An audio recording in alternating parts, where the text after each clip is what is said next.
evening, and welcome to the Editorial Hour with Angie Pelayo-Prescott. Today we are here to talk about the banning of a specific breed of dog and why it needs to stop. I have a fantastic friend. He is so sweet and adorable.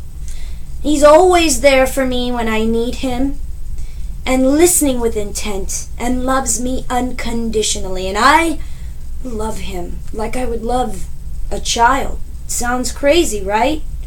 There's many of me like this out there in the world that feel the same. And because of my dog, I cannot move to cities, states, counties. I can't even rent or buy a house. Right now, I have to live with my folks because of my dog. But I won't give up. I'll keep looking. Breed-specific legislation does not necessarily mean the banning of a specific breed of dog. But banning a specific breed of dog is part of breed-specific legislation. And that part needs to be ended. Because essentially you are discriminating against a dog, a specific breed, which in turn affects the owner.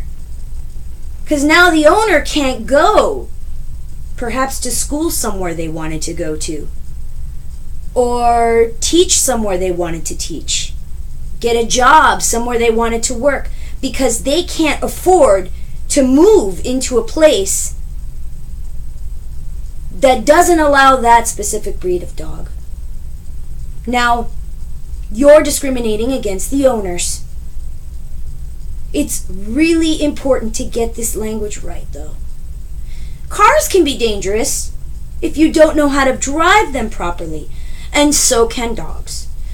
It's up to us to train and educate the public about the dangers of owning any type of dog or animal. I'd like to show you this picture, if I may, of specific breeds of dogs that are identified as pit bulls, but only one here is. Which one do you think it is? Maybe this one here? Or this one?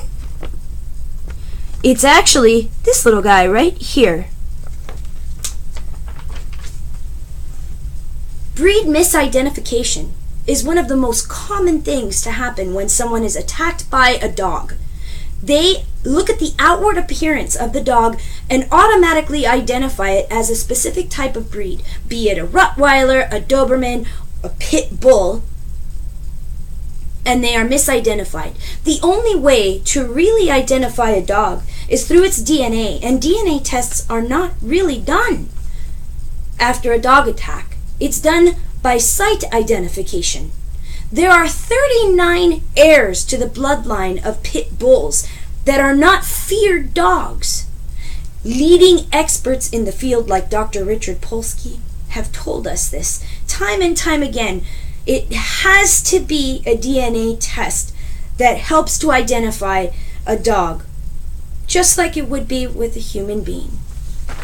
You know, the banning of a specific breed of dog, which is included in breed-specific legislation, is a very costly venture. For example, the city of Los Angeles spends upwards of $6.5 million just for board and care, kenneling, veterinary care, disposal, enforcement. It's very expensive. It's much less expensive if we educate and train our animals.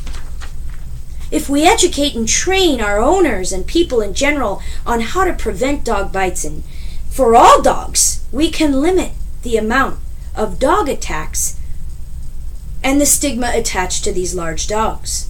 It's a huge task to undertake, but we can do it if we do it together and we educate one another.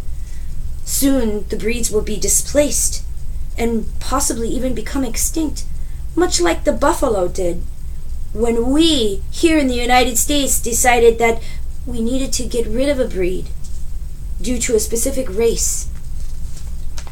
The Centers for Disease Control says that there are 4.5 million dog bites reported in the United States every year. And most of those dog bites are actually right out of the home. We know these dogs They're not just random dogs that run up to us in the street. Again, all about education. I'd like to show you a picture of my dog, Paolo, before we go. He was starving in the street and left for dead. I mentioned him earlier. His name was Trouble. I rescued him. He was left there in the alley, and he had every opportunity to bite a child that walked by or hurt someone. He was scared, and he had no idea where his surroundings were. He was 30 miles away from where he normally lived. His owners just left him there. And even after everything he had been through, all he wanted was a home, which I provided for him. I called and found out that he was still at the shelter. His owners had decided to abandon him after all. I suspect they left him there. Well, because of Paolo, we haven't been able to move to certain places and do the things we've wanted to do, but I will keep moving on, and I will keep moving forward. So I'm actually talking to you all today, not just as a dog owner, but as a dog lover, where I have seen and experienced some serious situations that could have been terrible, but were not, all because of the education and the training of the owners of these pets. They've treated them with the amount of respect that they deserved. In summary, banning breeds of dogs is costly, ineffective, and discriminatory against the breeds and the owners. It prevents people from moving into specific areas because they cannot have their family friend with them. And like me, they will not leave them behind. We have seen from the evidence that statistics are not sound when it comes to the identification of a specific breed.